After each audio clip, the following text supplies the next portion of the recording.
मूलभूत निर्माण खंड बनाए गए थे। पृथ्वी लगातार बदलती रही। ये इस विशाल ब्रह्मांड में अपने लिए एक बहुत ही अनोखी स्थिति हासिल करने के लिए विकसित हुआ है। इसकी विशिष्टता इसी तथ्य में है कि जहां तक हम जानते हैं, ये एकमात्र ऐसा ग्रह है जिसमें जीवन शामिल है। ये अपने सबसे दुर्गम इलाकों में भी जीवन का पोषण करता है।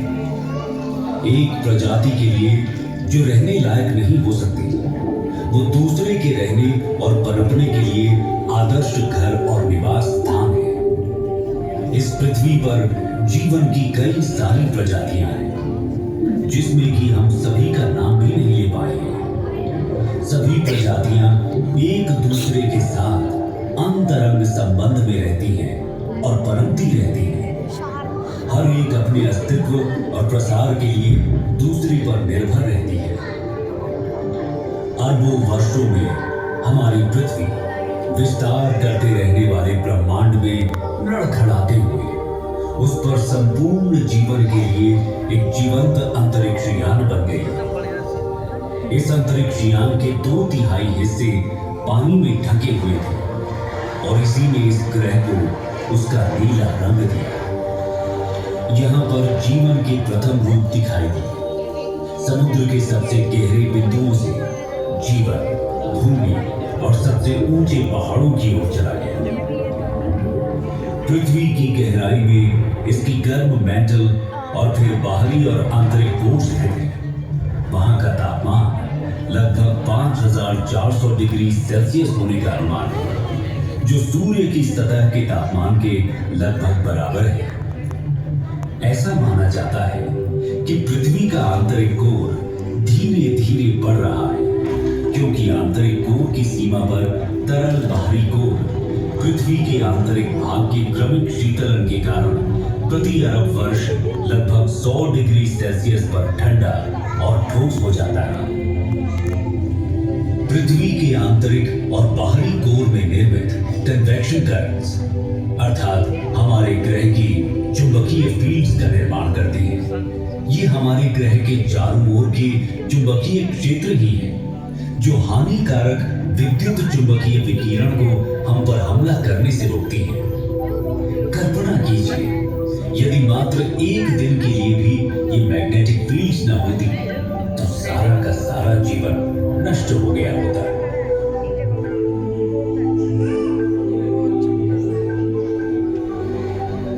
महासागरीय धाराएं समुद्री जल की निरंतर निर्देशित गति है, जो उस पर कार्य करने वाली कई शक्तियों द्वारा उत्पन्न होती है, जिसमें हवा, तापमान, टूटती लहरें, गहराई की रूपरेखा और तटरेखाएं, साथ ही अन्य धाराओं की दिशा और ताकत के साथ इसका इंटरैक्शन शामिल है। ये समुद्री धाराएं ही हैं जो वैश्विक कन्वेयर बेल्ट बनाती हैं और उन क्षेत्रों के तापमान को प्रभावित करती हैं जहां से वे यात्रा करती हैं। धरती मां ने अपने ऊपर जीवन को पनपने देने के लिए अरबों वर्षों में स्वयं को विकसित किया है। उसने ये सुनिश्चित करने के लिए तत्वों के साथ बेहतरीन संतुलन बनाया है कि इसकी कई प्रजातियों के बच्चों का अस्तित्व हमेशा बना रहे। परंतु जैसे जैसे हम मनुष्य बड़े होते रहे, हम और भी अधिक शक्तिशाली होते गए।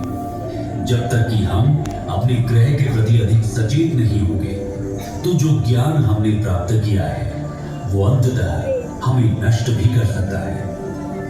हम मनुष्यों को शक्तिशाली होने के बावजूद अपनी बढ़ती आबादी को संसाधन उपलब्ध कराने के लिए पृथ्वी का शोषण करने के लिए अधिक मजबूर होना पड़ेगा और अपने मूर्खतापूर्ण उपभोग के कारण कई प्रजातियों को बर्बाद कर चुके हैं।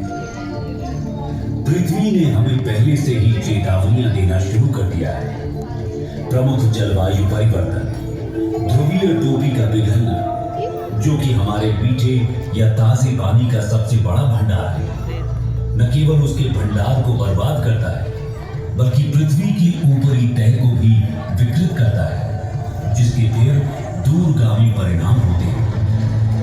हम अपनी भूमि के उपजाऊपन को कम कर रहे हैं और इसकी हमें उपज देने की क्षमता चिंताजनक दर से कम हो भी रही है। बढ़ती जनसंख्या के साथ आने वाले भविष्य में भोजन की कमी होना स्वाभाविक है, जिससे दंगे, युद्ध और अंततः संपूर्ण विनाश होगा। अभी भी समय है, जाग जाए। ये हमारा एकमात्र घर है। धरती माँ ने हमें जीवित रहने के लिए बहुत कुछ दिया है।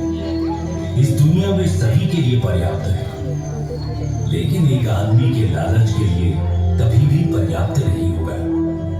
आइए आज हम सब ये प्रतिज्ञा कर सुनिश्चित करें कि हम इस ग्रह को और भी अधिक सचेत बनाएंगे। चलो आइए, इसमें सो जाओगे।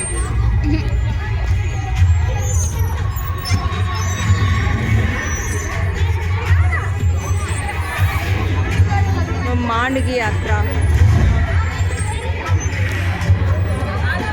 ब्रह्मांड की विशालता और विभिन्न खंडों से होकर अपनी यात्रा के बाद जैसे ही हम खुद को अंतरिक्ष केंद्र की इस अद्भुत डोम गैलरी में पाते हैं, आइए हम अपने ब्रह्मांड के सबसे दूर तक की यात्रा पर चलें।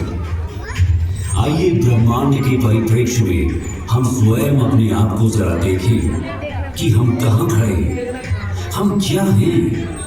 अब जैसे जैसे हम धीरे धीरे अपने नीले ग्रह की गर्मी और अपनी पृथ्वी के वायुमंडल की सुरक्षा को पीछे छोड़ते ऊपर उठते जा रहे हैं, हम खुद को खोजने के लिए अंतरिक्ष की दुर्गम ठंडक के माध्यम से यात्रा करें।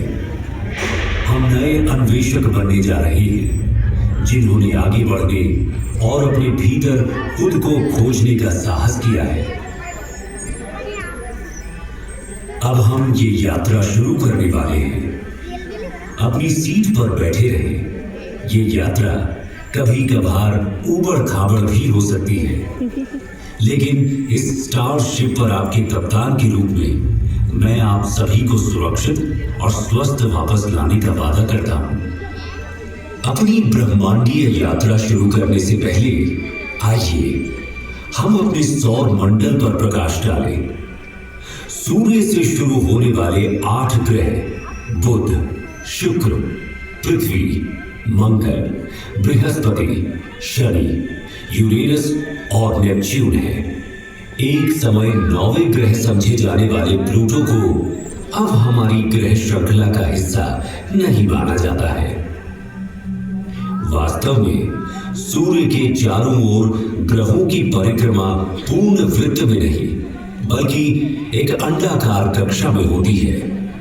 उदाहरण के लिए इस अंडाकार कक्षा का अर्थ है कि पृथ्वी और सूर्य के बीच की दूरी पूरे वर्ष बदलती रहती है। सबसे निकटतम बिंदु को पेरिहेलियन कहा जाता है।